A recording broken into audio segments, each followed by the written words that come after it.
Friend, I want to ask all you returnees and converts, what made you become religious? Was it the food, the people, the culture, the Talmud, the language? And friends, if you chose any of these things, perhaps you should rethink your journey.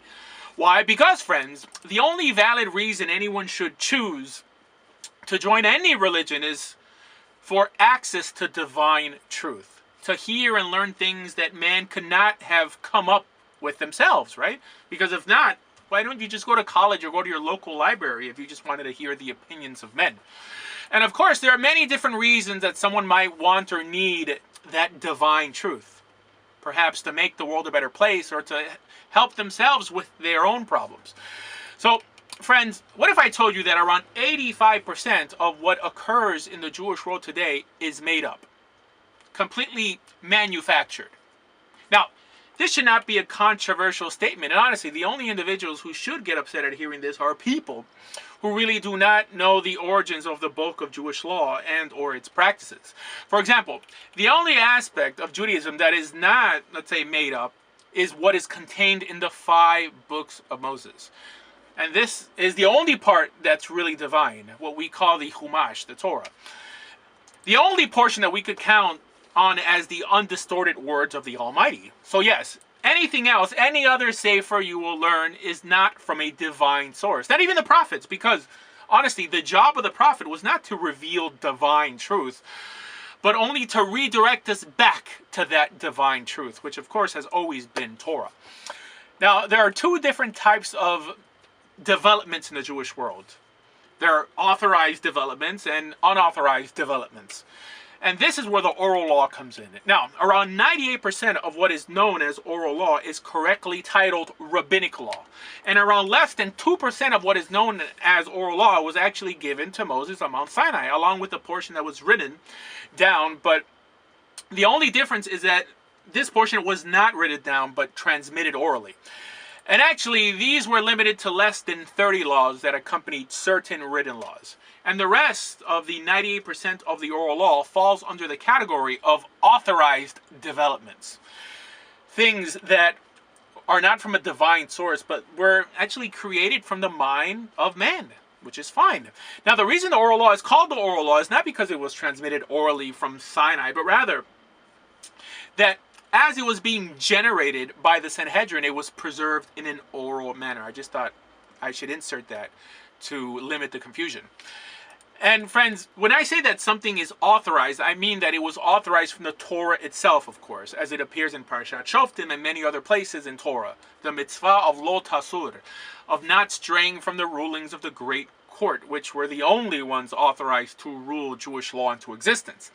And they were actually only authorized to establish Jewish laws and not belief. That's also very important. So in other words, although they had the authority to do this, everything that derived from this court still had the status of being manufactured or created by and from a human endeavor and not from a divine source or divine inspiration. Because again, the divine always only derives from the written law, from Torah Shebektav. And mind you, this court also disappeared after the destruction of the Second Temple, and thus today no one else has this type of power or authority. And now, friends, we will discuss what is non-authorized developments in the Jewish world. And that is pretty much every opinion or ruling held by later rabbis, either legal or mystical. Opinions that, like we said, because they existed after the Sanhedrin, and these individuals were not members of the Sanhedrin, i.e. did not have authentic smicha or sit on the great court, carried no weight in the Jewish world and is even today disposable, meaning all their opinions or rulings. Now, as Torah Jews, we have to understand that any development that is authorized or unauthorized really are both equally void of the divine. In other words, no one can attempt or should open up anything rabbinic in an attempt to learn anything supernatural or infallible, unless, of course, it's just reiterating what's in Torah. For example, I've seen whole study sessions where the students are trying to justify the words spoken in a parak of Perkei Avot as if it was said in the Torah itself. In other words, saying that only because Hillel said something, it must in some undoubting way be true. And worse, we must also fold our reality around it. Now, yes, if the court ruled on a legal issue, we must comply, whether it is ultimately true or not, in order to comply with the command found in Torah. But including Midrashim and Agadot alongside of the words in Torah, and then saying that it, even in the slightest way, is the same, is completely preposterous. And unfortunately, how things are actually taught nowadays. Like the famous statement uttered by many when teaching mere opinions, when they say, Judaism teaches, or Judaism teaches this or that. And I know, my friends, you can relate to what I'm saying. Haven't you heard rabbis, after saying the words Judaism teaches, then spit out some midrash or Rashi? Really, my friends, how far have we strayed from the proper understanding of Torah and Halakha?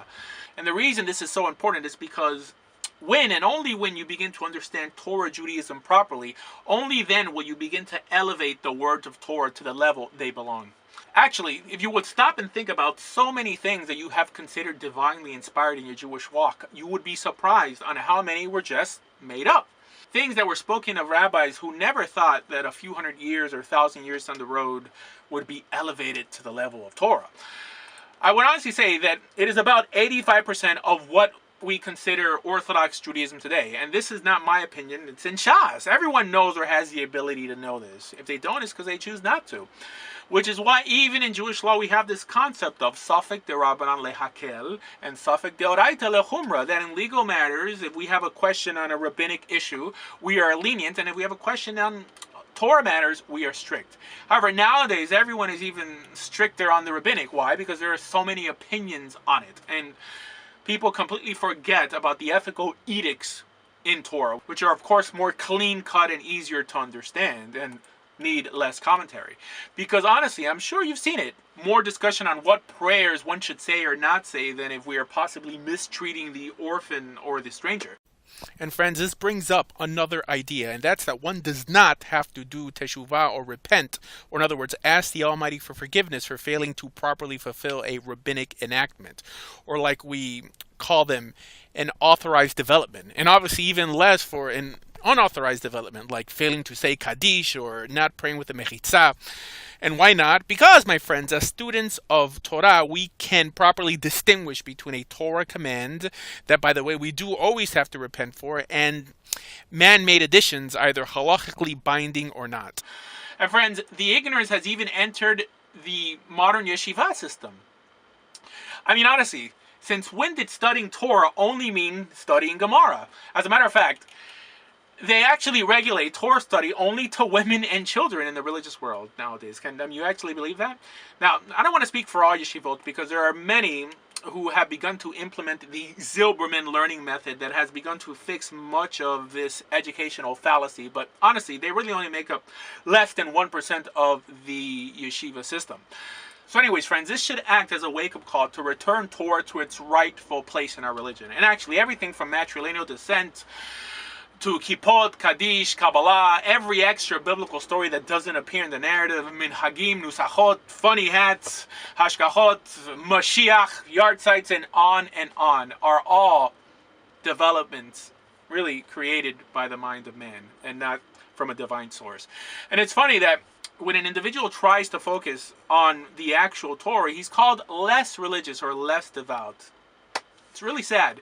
Not to mention that it is the rabbinic that typically makes us not be able to relate to others and even sometimes look a little compulsive to the outside world that we're really supposed to be inspiring.